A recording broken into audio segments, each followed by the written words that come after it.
पहिला जर माहिती असताना तर आम्ही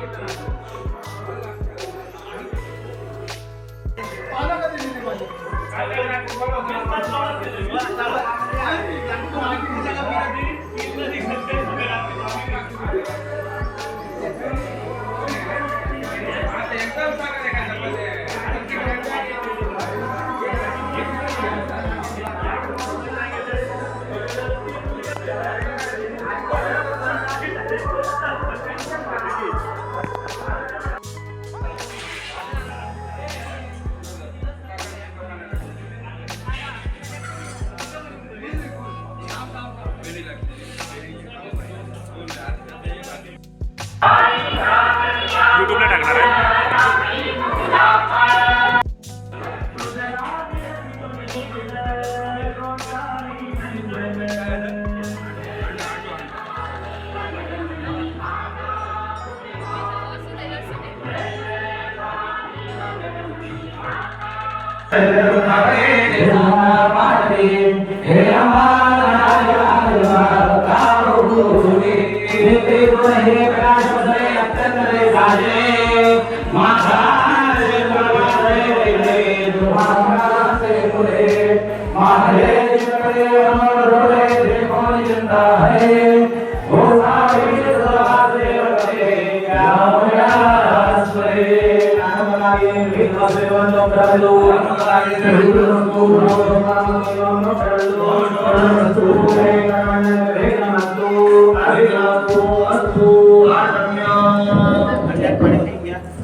दोघांनी 3 वेळा पाणी प्यायचं चौथ्या वेळी कामाला सोडायचं. श्री केशवाय नमः, श्री नारायणाय नमः, श्री माधवाय नमः, श्री गोविंदाय नमः.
देवता देवस्वामी जगपुरुष देवता ग्रामदेवता स्थानदेवता वास्तु देवता आदित्यादि नवरे देवता सर्वे देवे नमः सर्वे ब्राह्मण नमः ईश्वर देवता ब्रह्म देवता सर्वनाथ देवता देवता ब्रह्म देवता आजच्या शुभदिनी शुभकारी शुभमुहूर्तावर लुडवे सहकुटुंब सहपरिवार त्याप्रमाणे त्यांच्या वतीनं यजमान श्री सर्वांतर लुडवे सहकुटुंब सहपरिवार भाविक जमले या ठिकाणी भक्तजन तुमची यथा होते या ठिकाणी नवीन मूर्ती स्थापनेला सोहळ्याला प्रारंभ करतात. त्यामुळे तुमची आराधना करण्यासाठी या ठिकाणी अमूल्य तरी पण कानाचे वेळेक्रम सुबदेवतेचा मान टाकल्याचे मान्य करून घ्या. त्यावर राजीवा प्रत्येकाच्या मनातल्या इच्छांच्या परिपूर्णता ज्याच्या तुम्हाला हात मारतील त्याच्या हाती राहूया तर तुम्हाला सुख शांती तुम्हाला कीर्तिमान भय प्राप्त करून द्या. आजच्या दिनापासून 3 दिवसाच्या कार्यक्रमामध्ये सांस्कृतिक व धार्मिक कार्यक्रमामध्ये कुठल्याही प्रकारची अडचण आडकाठी येऊ नये. येणारी अडचण आडचण दुरापासना त्यांच्या हातून या ठिकाणी चालता बोलता येणं केलं बारीक आचरणीचा तंत्र कुठल्या प्रकारची चुकाबाद झाल्यास समांतरा मनातल्या इच्छांचा परिपूर्णता प्रत्येकाच्या या ठिकाणी वावरताना जिंकताना फिरताना प्रत्येकाच्या हातापायांचं संरक्षण करा प्रत्येक बोलण्यात चालण्यात कुठल्या प्रकारचे वागणुकीमध्ये या ठिकाणी प्रत्येकाच्या मनात ती स्थिरता निर्माण करून चंचलता दूर करून स्थिरता निर्माण करून देण्याला मनातल्या इच्छांचा परिपूर्ण करा ज्याच्या तुम्हाला हाकावरील त्याचे हाके धावूया कल्याण करून मदत घ्या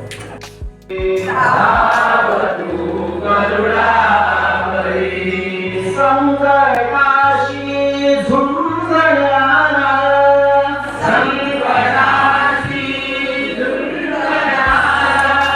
हात दे मजरा दहा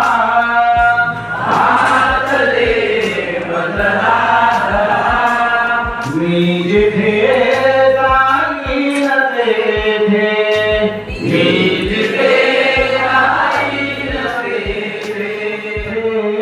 दृष्टीने पहा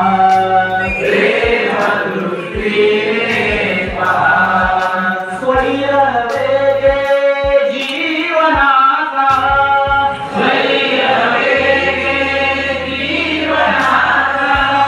धावतो रथ सारखा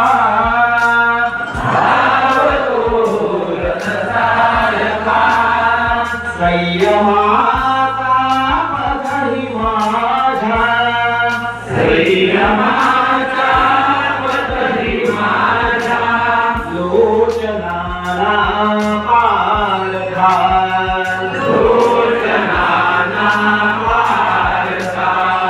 सारथी होऊन आता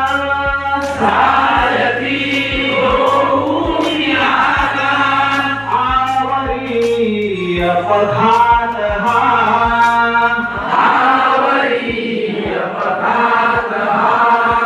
मी जिथे जाईन तेथे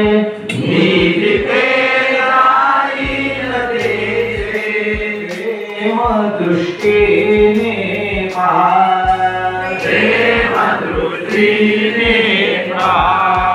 आस नाही मज कशाची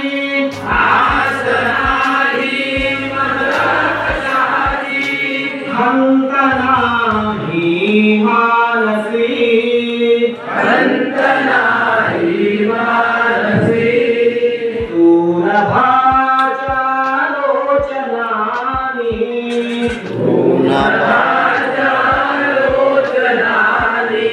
सर्व काही जाणसे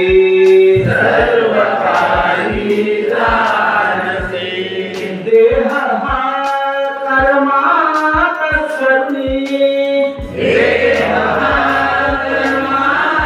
सगळी सफल हो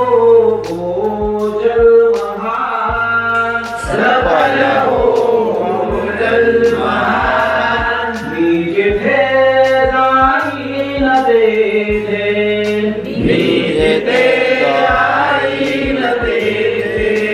प्रेम दृष्टीने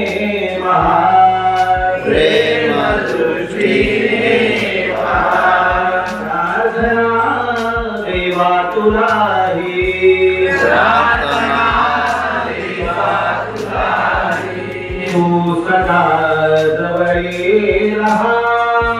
तू सदा जवळी रहा मी जिथे जाईन तेथे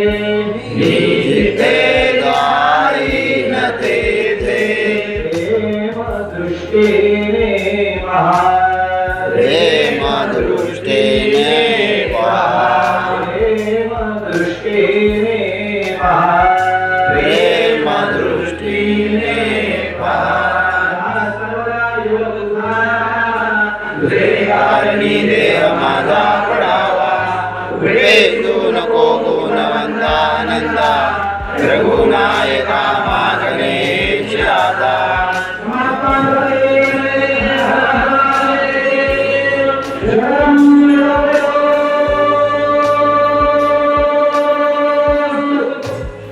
ही प्रार्थना आहे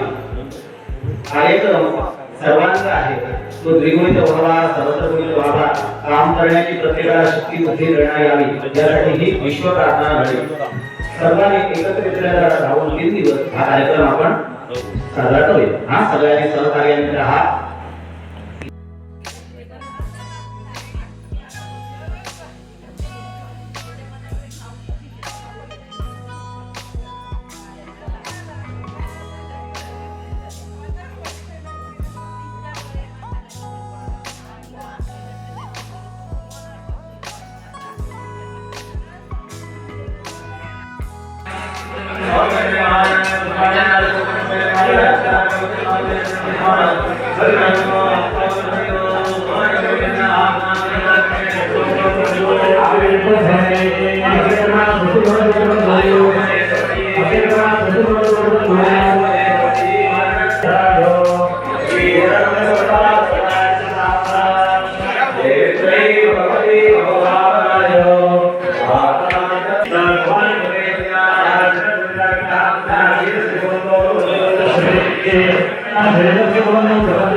ते ना विटा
केशवाय नमः, नारायणाय नमः, माधवाय नमः, गोविंदाय नमः, विष्णवे नमो विष्णवे नमो विष्णवे नमः.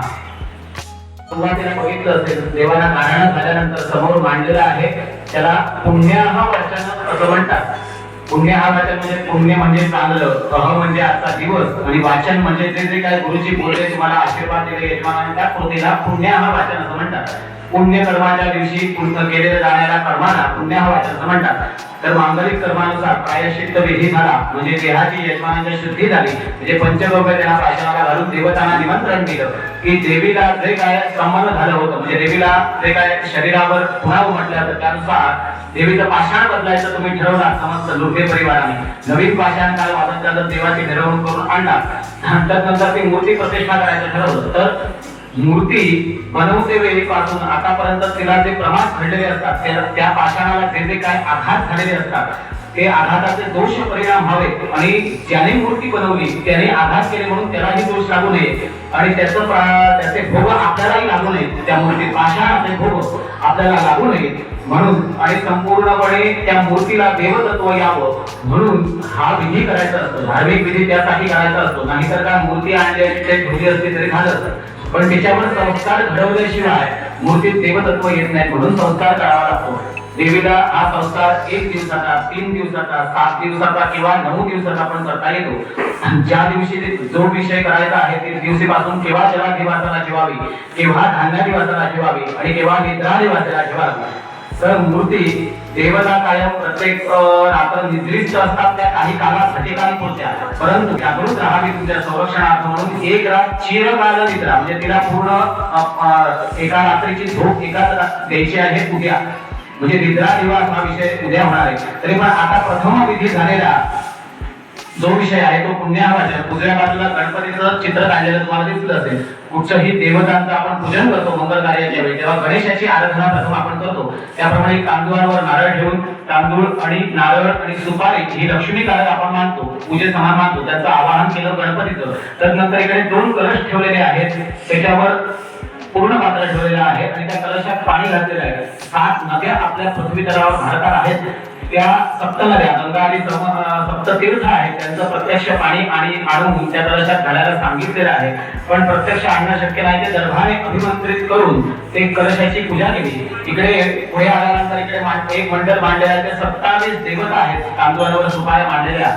तर आपल्या सकाळपासून किंवा कार्यक्रम ठरला त्या दिवसापासून आतापर्यंत ज्या ज्या हिंसा आपल्या हातून घडल्या, म्हणजे यजमान किंवा अन्य समुदाय आलेला किंवा लेकर हिंसा, याचा अर्थ असा होतो की मुद्दाम आपण करतो ते पाप असतं आणि कळत नकळत जे करतो त्याला हिंसा म्हणतात. म्हणजे मुद्दाम आपण एखादा कौमी जीव जंतू आपल्या पायाखाली चिरडतो त्याला पातक म्हटलं जातं आणि कळत नकळत न दिसता पायाखाली चिरडला जातो त्याला हिंसा म्हणतात. जसं की आपण अभक्ष्य भक्षण, तांदूळ कितीही वेळा फुटता तरी असे जीव असतात तांदूळात जे आपल्याला नजरेला दिसत नाहीत आणि शिजवल्यानंतर सुद्धा आपल्या पोटात जातात. अशा गोष्टी हिंसकारक असतात ज्या आपण याच्या आधी भक्षण केलेल्या आहेत. मग त्या या ठिकाणात असो किंवा काही मागच्या 7 दिवसापर्यंत किंवा 20 दिवसांपर्यंत. म्हणून तुम्हाला कार्यक्रम ठरला त्या दिवसाच्या आधी शुचिर्भूत राहावा. 7 दिवस तरी तुम्ही शुचिर्भूत राहावं, कारण मांसाहार किंवा या गोष्टी या कार्याला वर्ज्य सांगितलेल्या आहेत. त्याने हिंसक शक्ती वाढतात आपल्या शक्तीत आणि शरीरात, आणि हिंसक शक्ती वाढल्यानंतर देव सानिध्यात जाण्याची वृत्ती आपल्याला राहत नाही, हिंसक शक्ती बनते. म्हणून ते निदान 7 दिवस तरी ते वर्ज्य करावं कमीत कमी म्हणून सांगितलेलं होतं. या देहाचे तन-मन देहाची शुद्धी करून या कार्याची आम्ही तुम्हाला सुरुवात करून दिली. प्रथम पुण्याहवाचन केलं, देवता किंवा यज्ञ कर्म करायचा आहे. यजमानाला म्हणायला सांगितला होता तो प्रथम संकल्प होता की काश्यप गोत्रात उत्पन्न झालेले मी प्रभात आणि समस्त हे दुर्गे परिवार किंवा माझा परिवार, मित्रमंडळी, आवाज उद्धान समवेत आज हे 3 दिवसांचं साध्य असलेलं हे कार्य भवनात्मक पुनःप्रतिष्ठापनेचं करतोय असं त्यांनी संकल्प केला. संकल्प केल्यानंतर संपूर्णपणे पुण्याहवाचन झाल्यानंतर या देवता पीठ जी मांडायची आहे, यज्ञ कर्म 2 दिवस करायचं, त्याची पुरोहिताला जबाबदारी द्यायची असते. म्हणजे ब्राह्मणाला अधिकार द्यायचा असतो. तर तुमचे जे पुरोहित आहेत त्यांना तुम्ही नारळ सुपारी दिलात आणि कार्य आमचं करून द्या म्हणून सांगितलं. आलेले ब्राह्मण आणि सर्वांसमक्ष हे 3 दिवस यज्ञ कर्म सेवा होणार. आज पृथ्वीवर अग्नी नसल्यामुळे उद्याच्या दिवशी अग्नी पेटवून यज्ञ कर्म सेवा होणार. आज काही तुर्तास काळ थोडं काम थोडं होतं, त्याच्यामुळे असू दे जाऊ दे असे विषय झाले तरी म्हणजे वर्णन केलं. त्याला उद्या यज्ञ सेवा होणार, म्हणजे त्याला हवन होणार. इथे जी देवी मांडलेली आहे ती उत्सवांग, जरी तुळजाभवानी तुमची मूर्ती तिथे असली तरी उत्सवांग भूत आम्हाला देवता ब्रह्मारी मंडळ देवता आहेत आणि तांदूळांवर सुपाऱ्या मांडलेल्या त्या आवाहनाला घ्याव्या लागतात. तर त्यासाठी देवीचं आवाहन तिथे ब्रह्मदेव मंडळावरती देवीचं आवाहन उत्सव मूर्ती असं म्हणायला हरकत नाही म्हणून केलेलं आहे त्याचं आवाहन. या 2 देवतांचं आता आजच्या दिवशी पूजन झालं. इकडे ग्रहपीठ मांडलेलं आहे, केवळ त्याच्यावर पुष्पमाला घालून ठेवलेली आहे. त्याचं आवाहन उद्या अग्नी स्थापन झाल्यानंतर होणार. नवग्रह पूजन जे आहे तो उद्या होणार. तर प्रथम केलंय ते इथे प्रासाद वास्तू मंडळ म्हणजे वास्तुपुरुषाचा तुमचा जो आहे देवता वास्तूची त्याचं आवाहन आणि इथे देवीचं आवाहन तुमचं देवीचं आवाहन केलेलं आहे. मूर्ती जी देवी आहे तिचं स्वरूप हे आहे. विशेष करून जे तत्व कलश आहे तिचं स्वरूप हे आहे. सर्व गुण संपन्न, फक्त ती उत्सवांग होत आहे. म्हणजे या कार्यापुरती 3 दिवसासाठी तिला आवाहित केलेले आहे. जिथे यज्ञ असतो तिच्या सन्मुख देवी असावी. कुठचंही यज्ञ कर्म हे पूर्वेला मुख करून असावं म्हणून या बाजूला मुख करून ते मांडलेलं आहे. देवी तुमची पश्चिमाभिमुख असल्यामुळे पूर्वेला मुख करून यज्ञ कर्म करावं हा विषय आहे. त्याच्यामुळे यज्ञासमोर देवी असावी, देवता असाव्यात म्हणून हे पीठपूजा मांडलेली आहे. समोर जी देवी मांडलेली आहे ती तुमची तुळजा भवानीच आहे. 3 दिवसापूर्वी हे सगळ्यांनी लक्षात घ्या. जसं त्या देवीकडे तुम्ही बघताय तत्वकलशाकडे तसं तिच्याकडेही लक्ष द्यायचं, तिच्याकडेही आराधना करायची, तिच्याकडेही धुपारती आज संध्याकाळी पण करायची. तर इथपर्यंत आजचा विषय पूर्ण झालेला आहे. आता आरती करायची आहे आणि नैवेद्य होईल. आजच्या कार्यक्रमाची प्रार्थना होऊन सांगत आहे. उद्या लक्षात घ्या, उद्या सकाळी यजमान देहशुद्धी होईल आचमन घालून. त्यानंतर आवाहित जे बाकीचे ब्राह्मण आहेत ते ब्राह्मण यज्ञ कर्माला सुरुवात करतील. 1-2 ब्राह्मण असतील. ती देवी तुमची जी मूर्ती आणलेली आहे तिला जलाधिवास करायचा आहे, म्हणजे जलस्नान घालायचे आहे. त्यासाठी सुवासिनी किंवा जोडपी असतील तर जोडपी सुद्धा चालतील. त्यांनी इथे उपस्थित राहायचं आहे. सकाळी जलस्नान म्हणजे जलाधिवास हा विषय आहे तो 9 ते 11 या कालावधीत होईल. देवीचा जलाधिवास 9 ते 11 ते 12 पर्यंत यज्ञ या त्या वेळेनुसार ठरेल. यज्ञकर्म झालं की देवीला निद्रेला ठेवली जाईल. निद्राधिवासाला इथे समोर ठेवली जाईल चौरंगावर किंवा तो तुम्ही पातेला आणले त्याच्यात ठेवलं, त्याचं नियोजन काय असेल ते करून त्यानुसार ते ठेवलेलं आहे. निद्राधिवास केल्यानंतर दुपारी आरती केल्यानंतर निद्राधिवास होणार. देवींना आरती आधी होणार, त्याच्यानंतर निद्राधिवास होणार. निद्राधिवास झाल्यानंतर एक गोष्ट लक्षात घ्या, देवी एक रात्र निद्रिस्त आहे, त्याच्यामुळे उद्या दुपारी निद्राधिवास झाल्यापासून परवा सकाळी गुरुजी येत नाहीत आणि देवीला उठवत नाहीत, तोपर्यंत इथे कुठचाही देवीला त्रास होईल असं कुठचंही, म्हणजे घंटा पण वाजवायची नाहीये, माईक स्पीकर पण लावायचे नाहीये, कुठचंही अनुष्ठान त्या दिवशी ठेवायचं नाहीये, भजन कीर्तन किंवा मोठ्याने देवीच्या या त्रासाला येऊन कोणी बोलायचं नाहीये, हे लक्षात सगळ्यांनी घ्यायचं आहे. आपण झोपल्यानंतर, चिर झोपेत असल्यानंतर आपल्याला अचानक कोणी उठवलं तर कसं वाटेल, हा विषय समोर तेच देवीला वाटेल. देवीसाठी करतोय, एक रात्र तिला चिरनिद्रा आहे, उद्या कोणीही घंटानाद किंवा कुठच्याही प्रकारचं भजन कीर्तन काही करायचं नाही. संध्याकाळी फक्त जसं देवाला तुम्ही दिवा लावता तिथे त्याचप्रमाणे इथे दिवा लावून नमस्कार करायचा आहे. निद्रा देवी म्हणून आहे, तिच्यासाठी दिवा आहे तो. भजन कीर्तन उद्या करायचं नाहीये किंवा गडबड गोंधळ करायची नाहीये. स्पीकर उद्या दुपार नंतर आरत झाल्यानंतर बंद ठेवायचा आहे, तो परवा आम्ही येईल सोबत सकाळी येईल, आम्ही आल्यानंतर सांगू तेव्हा स्पीकर चालू करायचा आहे, हे लक्षात ठेवा. असं आजचं 2 दिवसाचं अनुष्ठान सगळ्यांना कळलेलं आहे का?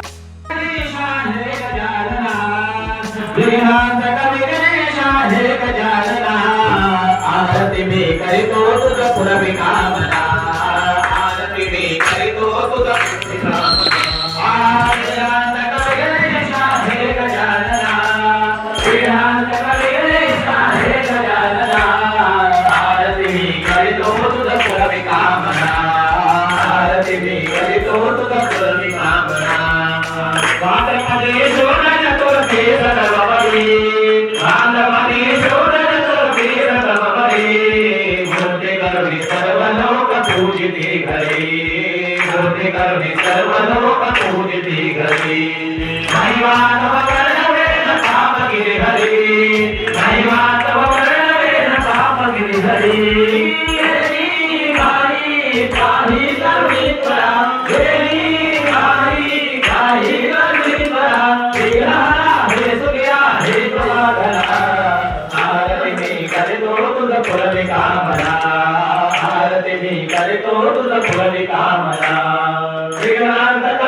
Hare